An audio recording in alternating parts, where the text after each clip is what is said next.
Knowledge, a potent weapon, a torch shining brightly against the gloom of ignorance, a formidable catalyst of change. Throughout the pages of history, this power has been deliberately suppressed, manipulated, and extorted by individuals and institutions. They've shrouded, outlawed, or even annihilated books that were a threat to their authority, propagated groundbreaking ideas, or unveiled inconvenient truths. For instance, consider Galileo's Dialogue Concerning the Two Chief World Systems, a text banned by the Roman Inquisition in 1633 because it defied Church's geocentric worldview. Similarly, The Catcher in the Rye by J.D. Salinger, a classic of American literature, was frequently banned in schools due to its themes of teenage angst and rebellion, seen as a potential corrupting influence.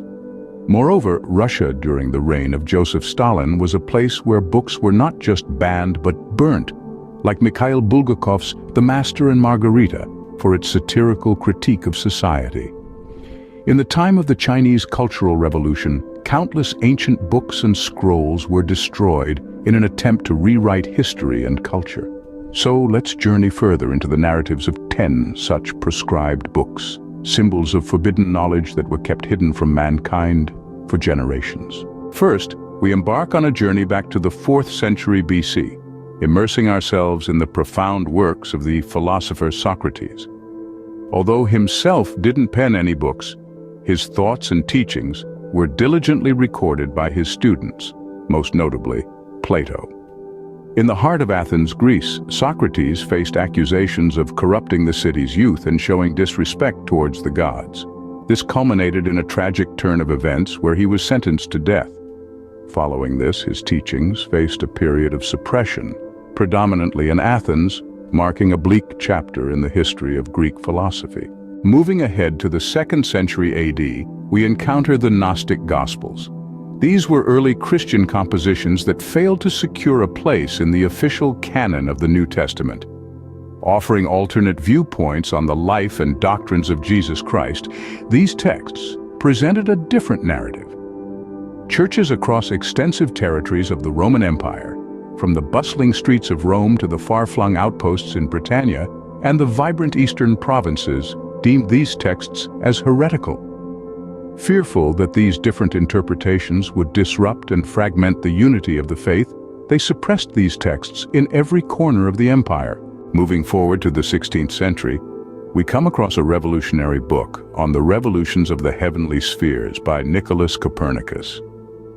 This book introduced a groundbreaking concept, that the Earth in fact revolves around the and not vice versa as previously believed. This idea directly contradicted the teachings of the Church, leading to the book's suppression. This suppression was widespread, likely taking place in numerous locations across Europe, from the sanctuaries of Rome to the universities of Paris, and even into the scholarly circles of London and Berlin.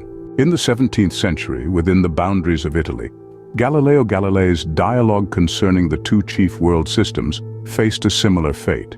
Galileo, a staunch of Copernicus's heliocentric model, found himself in direct conflict with the Church. The Church, not receptive of his revolutionary ideas, prohibited his book across Italy and confined him under house arrest. During the 18th century, The Age of Reason by Thomas Paine, a book critiquing organized religion and championing reason and scientific inquiry, sparked controversy, leading to its ban. In Europe, it was banned in parts of the United Kingdom, particularly England and Scotland, due to its dissenting views on the Church of England's beliefs.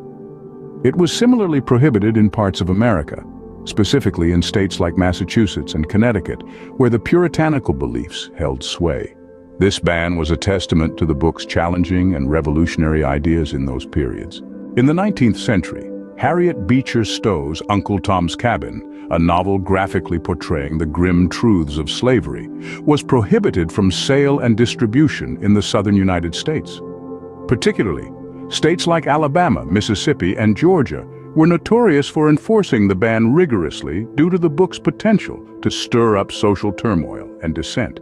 Throughout the 20th century, George Orwell's 1984, a thought-provoking dystopian novel that criticized oppressive totalitarian regimes, experienced a wave of prohibition.